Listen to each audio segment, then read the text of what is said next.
This is how you can instantly relieve period pain by using a technique called pelvic breathing. Hi, I'm Jenny. I'm a women's wellness coach and I help women heal their bodies naturally, align with their menstrual cycles and reclaim their power.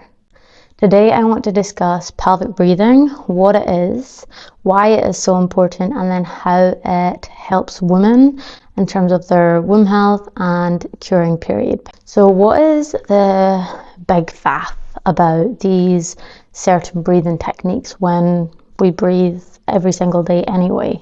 So the difference lies within how our body is functioning with every breath, and that can determine how much oxygen we're actually getting into our body.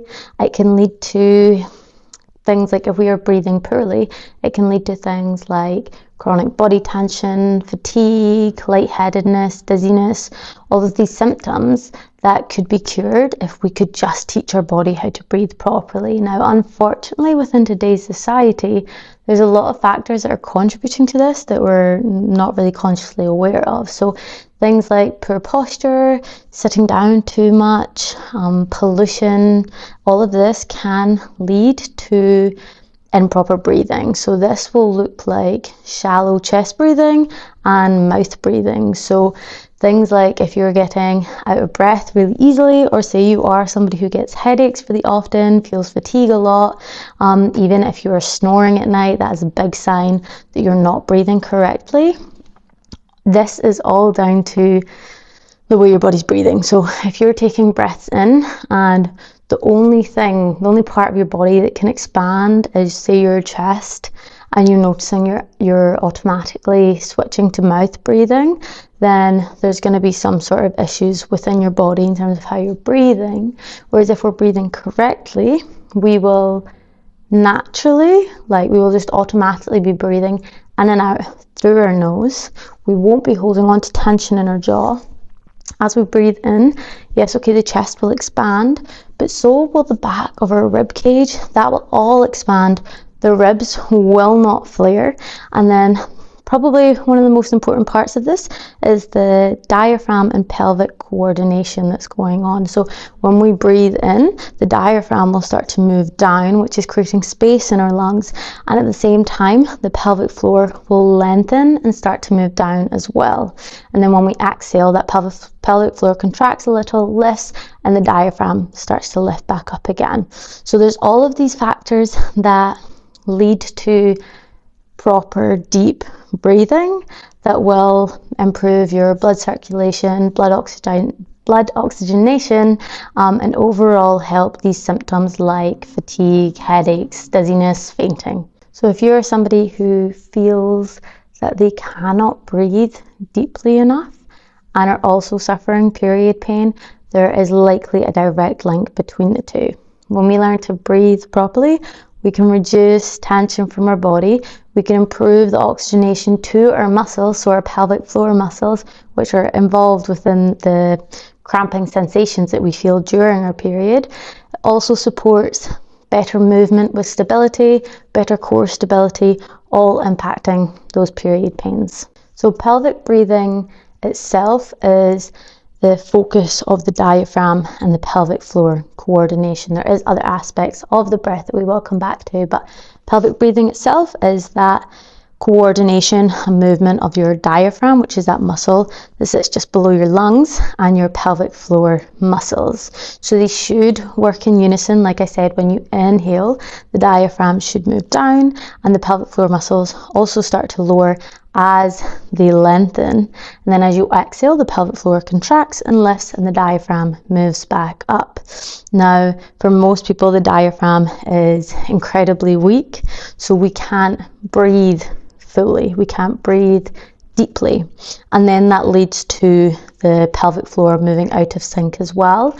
Most people, when they're looking at strengthening their pelvic floor, they're told to just squeeze, squeeze, squeeze, and that's not necessarily beneficial, because when we have a weak muscle, it'll tighten up to protect itself. So if the only exercises we're doing is constant tightening, we're just going to continue to shorten that muscle.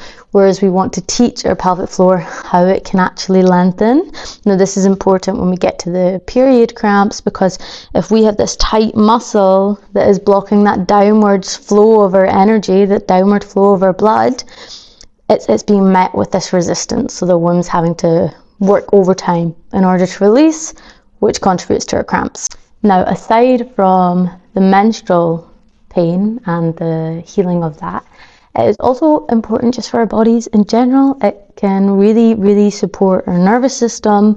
It gives better pelvic floor function, stable core, faster recovery, improved oxygenation and blood circulation, like I'd mentioned earlier. So it's not only for women who are suffering period pain. You can have short, shallow breathing and not experience period pain, because there's so many factors that can influence it. So even if you're not experiencing period pain, but still feel like, well, maybe I'm holding on to like chronic stress, or maybe you are passing out a lot, then this also could be why. So how can you practice pelvic breathing or correct breathing techniques? Now, there are so many systems out there, and I have dipped my toe in so many of them. They'll all preach that theirs is the right way, and they will give logical facts to back up their claim. And I'm not here to tell you which one's right and which one's not, because to me, they all have nuggets of truth. However, the biggest thing I found is really for you connecting with the sensory input of your body. So when you practice one of these, how is it making your body feel when you're doing it?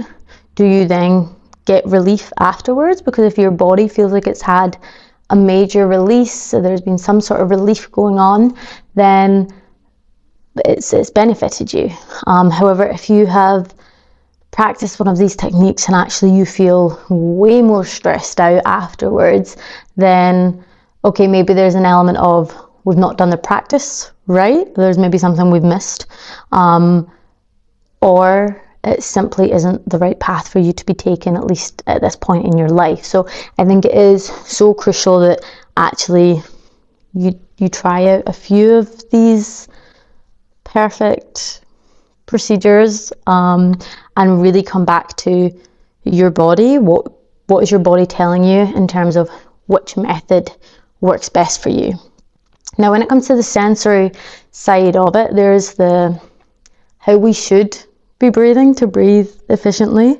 So whenever I try out a new system, I always come back to the sensory side of how we should breathe correctly. So there's things like nasal breathing, so in and out through our nose. There's things like mewing, so our tongue is a really, really strong muscle. However, most people's tongues are not, simply because they don't get used. So we should be able to create this suction between our tongue, now from the tip of our tongue all the way to the back of our tongue, against the roof of our mouth. Now it is a lot more technical than that, but there should be this really strong suction that we can create that allows our airways to open up deeper so we can breathe deeper. We should also be able to, so when it comes to a lot of breath stuff, people say, oh, relax your jaw. Just relax your jaw. Because if you're holding on to the tension, then, well, you're literally storing tension in your body. And also the pelvis is so closely linked with the hips. So again, if you're somebody that experiences period pain, that could be linked. But simply just relaxing your jaw doesn't necessarily ensure that it's going to be strong or connected, and it doesn't necessarily assist our breathing. It can just provide relief if you're used to clenching your jaw all the time and now you're focusing on relaxing it. It's going to provide a bit of relief, but it doesn't always necessarily mean we're going to breathe better. So we actually want to feel the jaw still connected, but in a lengthened way. So instead of biting down and clenching our jaw, the jaw is able to lengthen. The muscles here are able to create space, and it'll almost feel like your jaw is like widening and expanding, and that creates more air to be able to come in with every breath. We also want to be thinking about having an open throat. So we want our throat to feel again like it's expanding. Now, I personally find this one comes very naturally when I feel like I've been able to expand the jaw, similarly because they're so closely linked. And it's just this expansion sort of feeling. Now, when you breathe nasally, people think that because obviously your nostrils go up, they think that you just breathe up and then breathe down, but actually you breathe back the way. Like the air doesn't go up and then down, the air moves back the way. So when it just moves straight back the way, that helps give that expansive feeling around your jaw and around your throat. We then can come a bit further down, so the chest. Now, the chest should expand. I know I mentioned earlier where people who are short, shallow chest breathing have major chest expansion.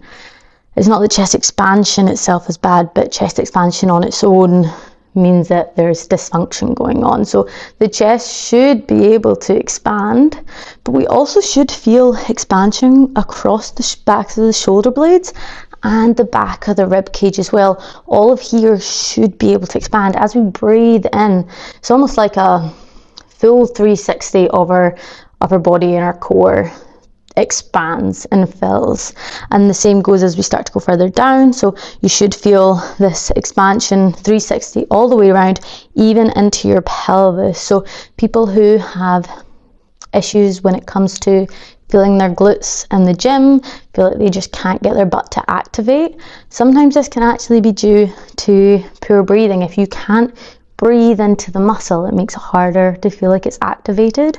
So it should feel this full body expansion from literally your nose all the way down to your pelvis. Now with proper breathing, it can actually provide relief in the headspace as well, which is why it can ease headaches and dizziness and fainting.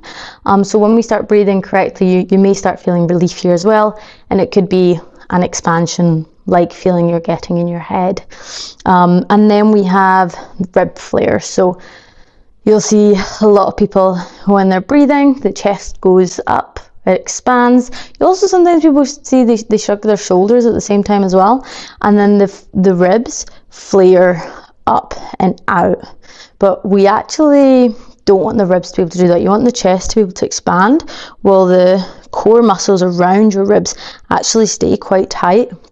So the ribs should be almost down and back. Yes, there's still going to be some level of expansion, but they're not going to move up and outwards and flare away. They're going to stay connected, and that breath can be strong. And when the rib cage is sitting right, that rib cage pelvis alignment is so important, because that's what supports the diaphragm and pelvic floor coordination that's going on. Now, for most people, when they are first starting this, they can't fully expand, nor can they fully compress, just because their body is so used to shallow breathing. So it takes time, and even myself on my journey, I wouldn't say I can fully expand and fully compress, but I can expand and compress significantly more than I could when I first started the journey. So if you are practicing this and you feel like, I'm getting no expansion, I'm not feeling any of this, my ribs are flaring, I don't know how to feel my pelvic floor, this is all very, very natural in the beginning, until you can start building that sensory connection you have with your body, and you can start deepening the breath. Then you can start to feel what all of these sensations are actually going to be like. But in the beginning, please do not worry or feel unmotivated to continue, simply because you cannot sense all of these changes that are going on within your body. Now, coming back to which system you're going to use, this is your reminder that it's not about the perfect technique. I am a firm believer that there is no one path for everyone. People are coming from different starting positions and have different ways of achieving goals in general. The most important thing is that you can tune into your body and ask, what is giving me relief, and what is physically releasing tension from my body. And sometimes it's not just physical release, sometimes there's actually an emotional or spiritual release that can come with it too. So always come back to your body and ask, how does my body feel with this system that we've just tried? Now, another crucial part of this is your breath with movement. So if you go into the gym and you smash out a really good gym session, but you're not breathing correctly, nor can you bring your body back into a state of breathing correctly after the session, you are likely going to add more stress onto your body than is really needed. Your breath is the basis for all movement. The breath is where it all starts, and then movement comes from there. So your breath should support movement, and if you're not breathing correctly, then we aren't going to be supporting any sort of movement within our body as well as we could, and we'll likely start to experience some negative compensation. So for example, people that have shoulder pain or back pain or knee pain, sometimes it's not solely about building more strength in the muscles around it. Sometimes that is the answer, depends on your situation. But I've seen that a lot of the time, the root actually comes back to the breathing and how well you can expand and compress. And then from there, you might see that there's an imbalance within the muscles as well, and that's going to support it even further. There's a very intricate balance between movement and your breath, but the breath is always the basis. That's where it starts, and the movement can flow from it. Now again, there is so many systems out there that say this is how you should breathe while you're doing this set movement, and again, I've dipped my toe in a lot of them. Some of them I didn't find so beneficial. There is one system I'm working with right now that seems to be benefiting me the most, but I'm not here to say this one's right and this one's wrong. Again, I think you're on your own path with your own starting position, with your own challenges, with your own strengths, and it's important that you tune into what system gives your body the most relief and allows it to have the most stress release, physical release from your body. So when it comes to with movement, it's usually a bit simpler than like big heavy lifts in the gym. It usually starts much simpler than that, and it's more maybe mobility work or rehab work where you can then focus on these breathing cues to help breathe correctly. And then when it goes into the more stressful movement, you've got a good basis to work from. Now, that being said, when you are doing something like, say you do powerlifting, now you're going to put a lot of stress on the body simply with the sport that it is, and your breath will change. Like, you're not going to be able to keep all these breathing techniques perfectly amazing throughout, and that's okay. But the important part is that you can be breathing correctly before it, you can breathe the best you can during it, and then you can breathe correctly at the end of it as well. Or say, for example, you do running or sprinting as such, and when you're jogging, you can stick to nasal breathing, but once you get to a certain pace, maybe your body's like, we need to mouth breathe right now. It is more beneficial for you to listen to your body and mouth breathe than force the nasal breathing, because that can actually induce more stress. If your body can't tolerate that stress and then you're forcing it to breathe another way, it can actually add more stress on. So it's really important to listen to your body's cues. So if your body is saying, no, like seriously, we need to mouth breathe right now because this form of exercise is too intense, then please listen to it. With time of practicing these different breathing techniques and integrating them into your movement practice as well, you will notice with time that your body and your breath can handle more stress. So maybe 6 months down the line, that same pace that you were running at, you then could run while nasally breathing. So again, it's really important to listen to your body, because you can induce more stress trying to do everything absolutely perfectly. But then the important part is, after the training, you allow your body to come back down. You take those slow, deep breaths, focusing on those cues and allowing the body to come back to the breathing it's supposed to do. Now we can also look at breath work, these breath training. So pelvic breathing comes within the breath training category, and pelvic breathing or breath training is about allowing the body to breathe the most efficient way possible. So it's a very physical view on the breath, a very physical practice or system. or approach you can take on the breath, and will give a lot of physical relief. Again, it still can provide emotional and spiritual relief, because you're reducing stress on the body, and that will naturally reduce stress on other levels too. Whereas breath work is more, I see that more on the spiritual and emotional plane. So you can do these different breathwork practices to alter your state of consciousness or to change your nervous system. And this usually comes with that kind of emotional awakening or emotional release or realization.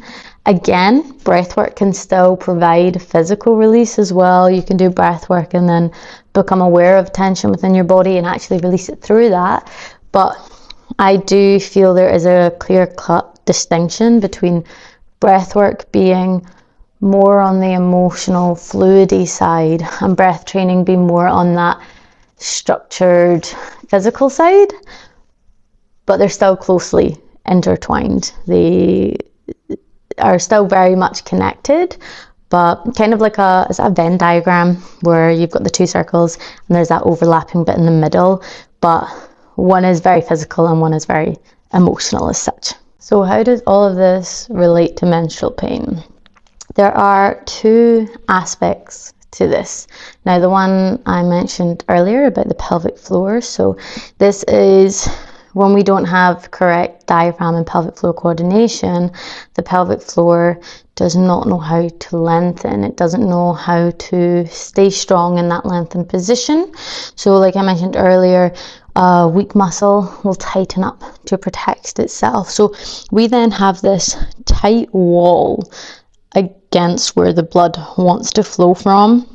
So our womb then has to work overtime, contracting more, creating those cramping sensations in order to push against this tension and this resistance that is created by our weak pelvic floor. So when we're able to breathe properly and that pelvic floor can move and lengthen, then we're releasing that tension and we're releasing that resistance that the blood now has to be pushed against. And then the other one is your blood circulation and tension. So when we're breathing poorly, our muscles can become tense and we can really store tension. And for women, the womb space, our uterus, becomes almost like the dumping ground for a lot of this. So yes, tension can show up elsewhere in the body too. However, the womb tends to absorb a lot of this as well. And then with poor blood circulation, that's reducing the amount of blood flow that we have to our uterus. So the uterus ends up becoming this tight, stressed, and painful environment, which can then lead to period cramps. So when we can teach our body how to breathe efficiently, how to release stress, how to improve oxygenation to the muscles and blood circulation, and release that physical barrier, the uterus itself has a much easier job when it comes to our menstrual phase, and the blood can flow down with much more ease. Now, there are other benefits, as I mentioned earlier, that don't just link in with period pain. So there is the more physical sides of stable core, better bladder and bowel movements. You've got better pelvic floor function, released stress. But for women, another key one is pregnancy and postpartum. Your pelvic floor health is so crucial during these. Obviously, during pregnancy, there's a lot more pressure on your pelvic floor, and then throughout labor, you are having to obviously push through your vagina, so the pelvic floor muscles are working really hard here. So your pelvic floor health and how well you can breathe are going to have a significant impact on this too. Now, if you're wanting to dive a little bit deeper into this topic, whether it is specifically with breath or more with movement, or even directly down the cycle alignment and menstrual healing path, I do have two options. The first one is my online platform, In Her Body. So this is a mix of growing community of women connecting with one another. We have live classes every single week, going from tarot to movement to breath, all so that it's integratable for you in your day-to-day life, no matter how busy your life is. And then we have courses where you can receive all the knowledge you need to make informed decisions upon your body. So again, we've got one based upon movement, one based upon breath and emotional healing, and then the final one is all about your cycle health, how to align with your cycle and how to naturally heal it. We then do have monthly healing circles too, which is an opportunity for us all to come together. We chant, we breathe, we dance, and then we share at the end. So this is a very, very sacred space. And if you're looking for kind of dipping your toe and starting to understand and starting to align with your body, and especially if you want to connect with other like-minded women, then this option is definitely for you. However, if you're wanting to dive a little deeper into this, I do have my one-to-one container, She Who Flows. So these are weekly one-to-one sessions that are tailored around your inner seasons. Now, if you don't have a regular cycle, that is okay. We can work with the lunar cycle to start to regulate yours. And each session is so unique. It is really dependent on what you need on that day. It can range from physical support, such as looking at nutrition and movement, or it can range to more emotional support. So we can look at using holistic tools, meditation, breath work, even talk therapy, to help you navigate what it is you're going through. But each session is down to what you need on that day, what your body is communicating through, and the internal season that you're in. I will pop the link for my platform below, and I will pop the link for a free consultation call for my one-to-one if that feels aligned for you. Now, if you have liked today's content, then please do like, share, and comment, as it helps the growth of the channel, but it also helps me know where to navigate the direction of the channel's growth. So thank you for being here with me today, and I look forward to seeing you in the next.